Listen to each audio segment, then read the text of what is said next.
ಅವ್ರ ಸಹಾಯಧನ ಯೂಸ್ ಮಾಡ್ಕೊಂತೀವಿ ಅಂದರೆ ಅದನ್ನು ಯೂಸ್ ಮಾಡ್ಕೊಳ್ಳೋ ಕೆಪಾಸಿಟಿನೂ ನಮ್ಮ ಕಡೆ ಇರಬೇಕಲ್ಲ, ಅದನ್ನು ಮೇಂಟೈನ್ ಮಾಡ್ಕೋಬೇಕು.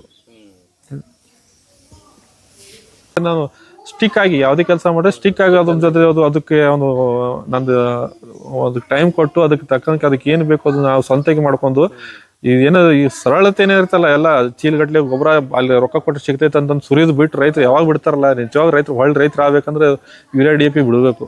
ಅವರೇ ರೈತರು ಬೆಳಿಬೇಕು, ಯೂರಿಯಾ DAP ಬಿಟ್ಟು ಬೆಳೆ ತೋರಿಸ್ಬೇಕು. ಅವರು ಆ್ಯಕ್ಚುಲಿ ರೈತರು ಫೋನ್ ಪೇ ಮಾಡೋದು, ಒಂದು ಚೀಲ ಎತ್ಕೊಂಡ್ ಬಂದು ಬಿಡೋದು, ಟ್ರ್ಯಾಕ್ಟರ್ ಒಯ್ಯೋದು, ಟ್ರ್ಯಾಕ್ಟರ್ ಗಟ್ಲೆ ಗೊಬ್ಬರ ತಂದು ಬಿಡೋದು.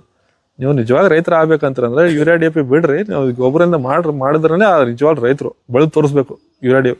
ನಾನು ಸೊ ಅಲ್ಲ ಬಂದು ಗೌರ್ಮೆಂಟ್ ಸಹಾಯಧನ ತಗೋದಿನಿ ಅಂದ್ರೆ ನಾವು ಹಂಗಲ್ಲ, ಸಬ್ಸಿಡಿ ಬಂದಿದೆ, 1 ವರ್ಷ ಕೆಲಸ ಮಾಡಿದ್ ಬಿಡು ಅಲ್ಲ, ಅದು ಸ್ಕ್ರಾಪ್ ನಾವು ಬರ್ತಾನೆ, ಎಷ್ಟಪ್ಪ 2,000 ಕೊಡ್ತೀಯ, ಒಯ್ದು ಬಿಡು ಅಲ್ಲ ಕೊಟ್ಟೆ. ಎಷ್ಟು ನಮ್ಮ ಕಡೆ ಇರ್ಬೇಕು ಅದು ಸ್ಕ್ರಾಪಿಗೆ, ಅವ್ರು ಇವ್ರು ಬರ್ತಾರೆ ಹೋಗಿ ಕೊಟ್ಬಿಡು. ಸರ್ಕಾರದ ಸಹಾಯಧನ ಎದಕ್ಕೆ ಕೊಟ್ಟಿರ್ತಾರೆ ಅಲ್ಲ, ಯೂಸ್ ಮಾಡ್ಕೊಳ್ಳತ್ತ ಬಿಟ್ಟೈತಿ, ಆ ಸಬ್ಸಿಡಿ ಏನ್ ಮಾಡೋದು, ಟ್ರಿಪ್ ಹೋಗೋದು ಬಿಡುದು, ಆ ಥರ ಮೆಂಟಾಲಿಟಿನೂ ಇವಾಗ ರೈತರದ್ದು. ಸಬ್ಸಿಡಿ ಬಂದಿದೆ, ಯುಟಿಲೈಸ್ ಆಗಬೇಕು. ಯುಟಿಲೈಸ್ ಆಗಿದ್ದನ್ನ ಓಕೆ ನಾನು ಯುಟಿಲೈಸ್ ಮಾಡ್ಕೊಂಡಿನ ಅಂತ ಹೇಳೋ ಕೆಪಾಸಿಟಿನೂ ಇರಬೇಕು. ಇದು ಮಾಡ್ಕೋಬೇಕಲ್ಲ, ಯಾವುದೋ ಒಂದು ಸ್ಟ್ರೈಕ್ ಮಾಡಿ ಸುಟ್ಟಾಕ್ಬಿಟ್ರು, ಎಲ್ಲ ಮಾಡಿದ್ರು. ಹೊಸ ಬಸ್ ಖರೀದಿಬೇಕಾದ್ರೆ ದುಡ್ಡು ಬೇಕಲ್ಲ, ಟ್ಯಾಕ್ಸ್ ಎಲ್ಲ ದುಡ್ಡು ಕಟ್ಬೇಕಲ್ಲ, ರಿವರ್ಸ್ ಆಗಿ ನಾವೇ ಕಟ್ಬೇಕಲ್ಲ ಅದು. ಸರ್ ನನ್ನ ಹೆಸರು ರಿಜ್ವಾನ್ ಜಾಗೀರ್ದಾರ್ ಅಂತ. ನಾನು ಹುಟ್ಟಿದ್ದು ಬಿಜಾಪುರ ಜಿಲ್ಲೆ ಚಡ್ಚನ್ ತಾಲೂಕಲ್ಲಿ, ಚಡ್ಚನ್ ಈ ತಾಲೂಕಾಗಿದೆ, ಚಡ್ಚನಲ್ಲಿ ಹುಟ್ಟಿರೋದು. ಎಜುಕೇಷನ್ 10th ಅಲ್ಲಿವರೆಗೆ 10th ಕನ್ನಡ ಮೀಡಿಯಮಲ್ಲಿ ಚಡ್ಚನಲ್ಲಿ ಆಗಿರೋದು. ಆಮೇಲೆ ಬಂದು diploma tool and dye making ಅಂತ GTTCಯಲ್ಲಿ ನಮ್ಮ ಕುಡಲ್ ಸಂಗಮದಲ್ಲಿ ಮಾಡಿದ್ದೆ. ಆಮೇಲೆ ಪೋಸ್ಟ್ ಡಿಪ್ಲೊಮಾ ಟೂಲ್ ಡಿಸೈನ್ ಮಾಡ್ಕೊತು, ಅದು ಆಮೇಲೆ BTechನೂ ಅಲ್ಲೇ ಮುಗಿಸ್ಕೊಂಡೆ ಆಮೇಲೆ ಹುಬ್ಳಿಯಲ್ಲಿ. ಆಮೇಲೆ ಹಾಗೇನೆ ಕೇರಳಲ್ಲಿ ಜಾಬ್ ಆಯಿತು. ರಿಸೆಷನ್ ಪೀರಿಯಡ್ ಒಂದು ಬಂತು 2007-8ರಲ್ಲಿ, ಸ್ವಲ್ಪ ರಿಸೆಷನ್ ಪೀರಿಯಡ್ ಬಂತು, ಜಾಬ್ಸ್ ಎಲ್ಲ ಕಡಿಮೆ ಆಗಿದ್ದು. ಸೊ ಆವಾಗ ಟೀಚಿಂಗ್ ಸ್ಟೇಜಲ್ಲೇ ಹೋಗ್ಬಿಟ್ಟೆ ನಾನು, ಟೀಚಿಂಗ್ ಟ್ರೈನರ್ ಅಂತ. ಡಿಪ್ಲೊಮಾ ಕಾಲೇಜಲ್ಲಿ ನಾನು ಟೀಚಿಂಗ್ ಮಾಡ್ಕೊತು, ಅಲ್ಲೊಂದು 2-3 ವರ್ಷ ಮಾಡ್ಕೊಂಡು ನೆಕ್ಸ್ಟು ಬೇರೆ ಕಂಪ್ನಿಯಿಂದ ಚೇಂಜ್ ಮಾಡ್ಕೊಂಡೆ. ತಮಿಳ್ನಾಡಲ್ಲಿ ಅಲ್ಲಿ ಜಾಬ್ ಮಾಡಿದೆ, ಚೆನ್ನೈಯಲ್ಲಿ.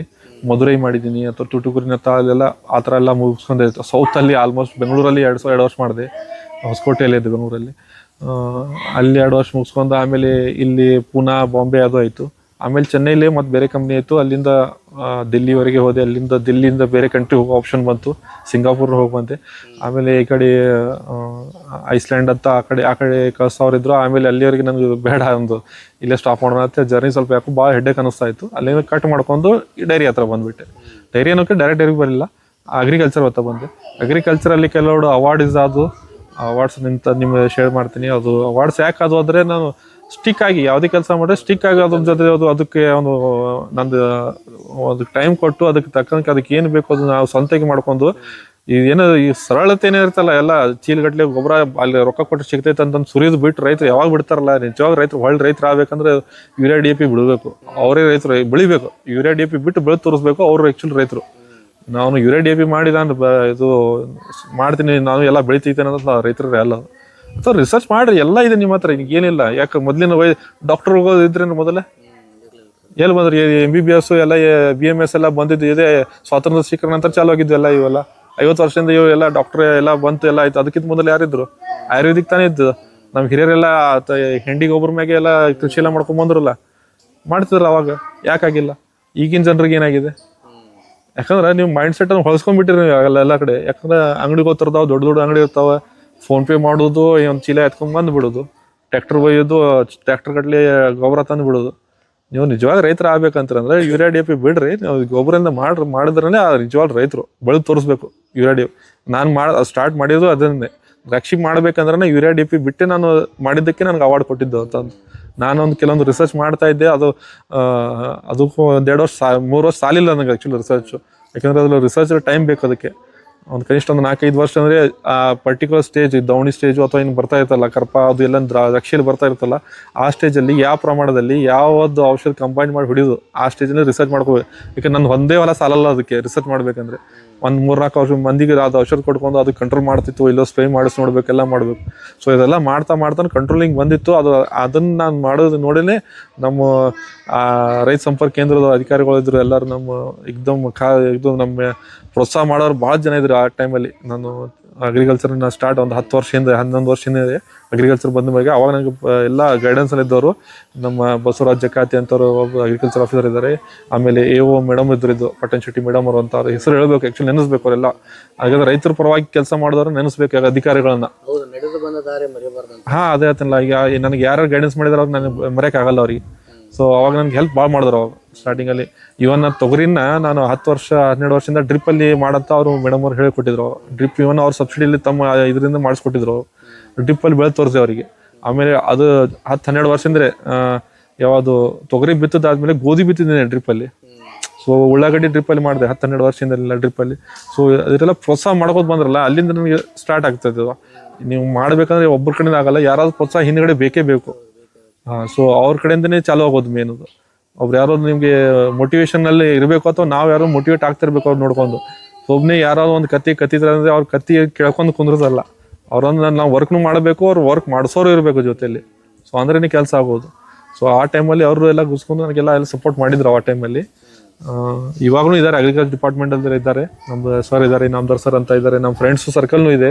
ಅವರು ಈ ಗೈಡೆನ್ಸ್ ಅಲ್ಲಿ ಅವ್ರು ನನಗಿಂತ ಜಾಸ್ತಿ ನಾನು ಏನಲ್ಲ ಅವ್ರ ಮುಂದೆ ನಮ್ಮ ಫ್ರೆಂಡ್ ಎಲ್ಲ ಇದ್ದಾರೆ ಗೈಡೆನ್ಸ್ ಅಲ್ಲಿ. ಅವರು ಅಗ್ರಿಕಲ್ಚರ್ ಮಾಡ್ತಾರೆ. ಈ ಒಂದು ಜಾಬ್ ಅಲ್ಲಿ ಗೌರ್ಮೆಂಟ್ ಜಾಬ್ ಅಲ್ಲಿ ಇಟ್ಕೊಂಡು ಕೆಲವೊಬ್ರು ಡಾಕ್ಟರ್ಸ್ ಇದ್ದಾರೆ, ಅವರು ಅಗ್ರಿಕಲ್ಚರ್ನೇ ಇದ್ದಾರೆ.